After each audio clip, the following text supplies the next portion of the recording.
But it might be. I don't know. It's also possible that they pared it down from previous because maybe it just seemed a little absurd. Kind of like when Metroid Prime Trilogy came out, they retuned some of the difficulties of the bosses in 2 because they were like, "This feels kind of busted. It's so hard." Yeah.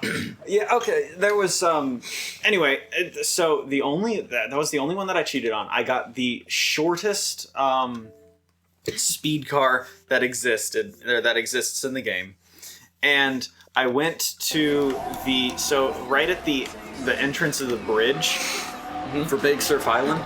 If you take a hard right, there's a gas station right there. You want to take me there? Yeah, I can be your navigator.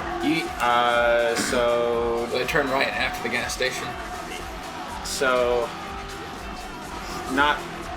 you're gonna take a hard right here. Ha! I was right. And then go across the bridge. And then so at the end of the bridge. Oh God, I love this song. Yeah, it's a good one.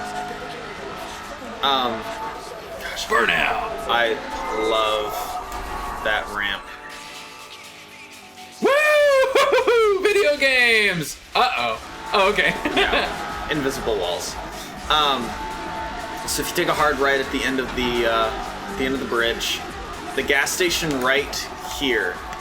I had to do a drift constantly. Oh, gotcha. And so I could have sworn that it was either 25 or higher burnout, but maybe it was 20. I'm not sure.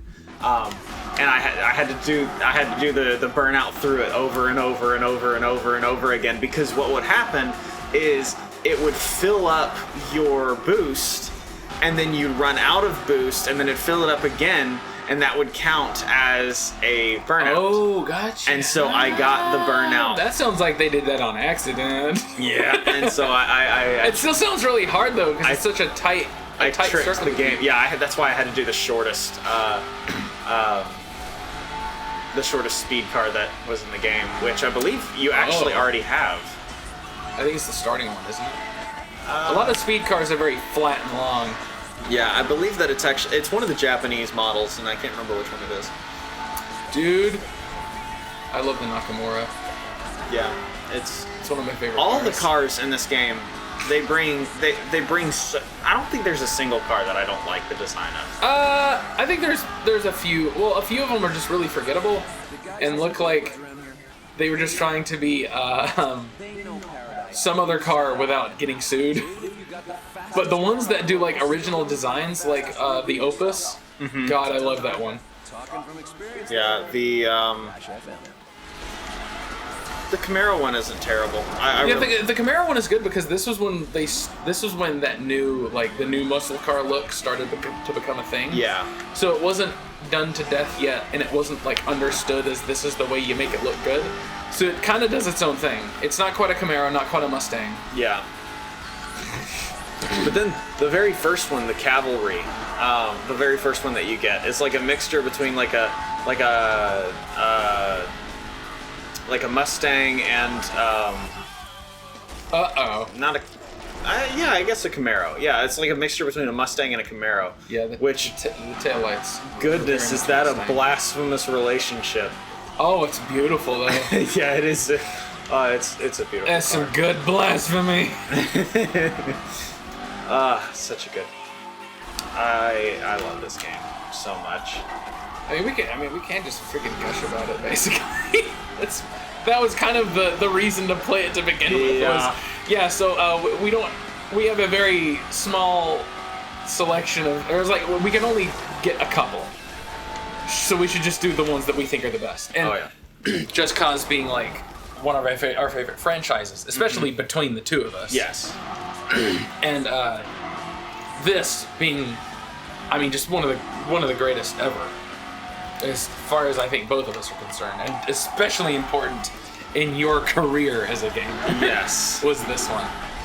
This occupies the same place that Super Smash Bros. Brawl occupied for me. Yeah, and I probably have just the same amount of hours into this game as he does. I remember Brawl, and Brawl I restarted 3 times. I had to get 3 different save files. And on one of them, I had over 1,600 hours of gameplay logged. Jeez. Like, I went and checked on it, and I was like, oh, God. I don't know if I ever had that many. I think that I had around 1,200 hours. Oh, and for context, that wasn't me just playing versus with multiplayer. I beat all of that game's single-player content. Yeah. Like, and Brawl has did you ever so beat the much alloys? content. The what? Did you ever beat the alloys? Like the multi-man melee stuff? Huh? Yeah. What do you mean? The ones that look like little blobs of metal that were... Yeah, that was Brawl's multi-man melee mode. Oh, okay. Yeah, wait, what do you mean? Did I ever beat them? Oh, well, I was getting stuck. There was one thing I got stuck on. I remember that. It was how long one of the did you get events. stuck on that? Few weeks. Yeah, I remember. Like, it was an ordeal. Yeah, I remember that. I remember Gnashing when of you were teeth. frustrated with that. Frustrated is a very heavy understatement. I think it was like something like you had to get 4 knockouts in Cruel Brawl, and Cruel Brawl is stupid. Like, it's called Cruel because it's like so ridiculously imbalanced against you. Like, the enemies are huge, they take barely any damage, and like 2 hits from them will knock you out, sometimes 1. So, and them being big, you're like, that gives them a big hitbox. It also gives them a big hurt box. They can hit you from basically anywhere, and it piles them onto the arena. It's absurd how difficult it is. And the good thing is you'll die instantly. Like, if you're gonna fail now. So you're like, okay, restart. But yeah, the whole event board and like the little challenge thing, like the little the screen where you're like filling out all the challenges. I beat that whole thing. Yeah. Wow.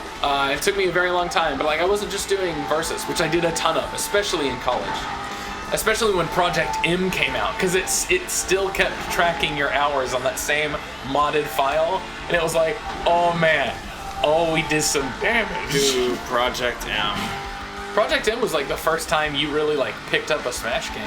Yeah, it was the first time that I really like connected with a Smash game. Yeah, and we had played it we had played Melee, and we had played a lot of Melee, a lot of Brawl. Yeah, and like, I mean, I had fun, but at that point, you I had was fun just hanging out with your friends. Yeah, and I was just smashing buttons. Like, Yeah. I didn't know what I was doing. But when we picked up Project M, that was the first time. That turd did that on purpose. Dude, they do that. It's weird. Like, you'll be driving, and then a guy in the oncoming lane will just change lanes into your lane. But yeah, Project M was the first time that I really started learning what Super Smash Bros. Was all about. And then my mains were like, I started using Link and Toon Link, Fox, and Daniel was a big boy using Fox in Project M. And there was one more. There was another one. I remember we had a hilarious match where you were playing Ganondorf. Oh, Ganondorf and Captain Falcon. Those were my other two that I really liked using. We had that match early on where you were Ganondorf and you thought you had jumped high enough to live, but like you forgot the 3rd jump and like you just fell. Like you didn't make it to the ledge and you just like screamed. You're like, ah! No, that wasn't Old Ganondorf. That was Oh, by the way, Old Ganondorf was our nickname for Ganondorf. Yeah, Twilight Princess Ganondorf. Twilight Princess Ganondorf with the white hair. So he was now Old Ganondorf. I think I was playing as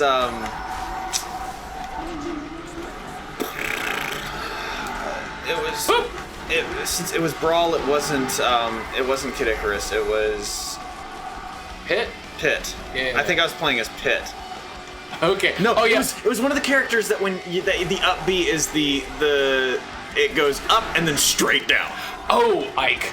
Ike. It was Ike. I forgot about that. And that messed You were me up. shocked. You were like, what just happened? You shrieked.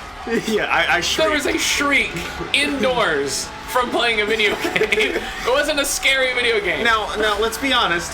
That was never the first one. Oh no! In no Absolutely situation not. was that the first shriek that happened because of a video game. Yeah, but it was. I'm just so people understand that strong confusion and terror came from Ike going straight down.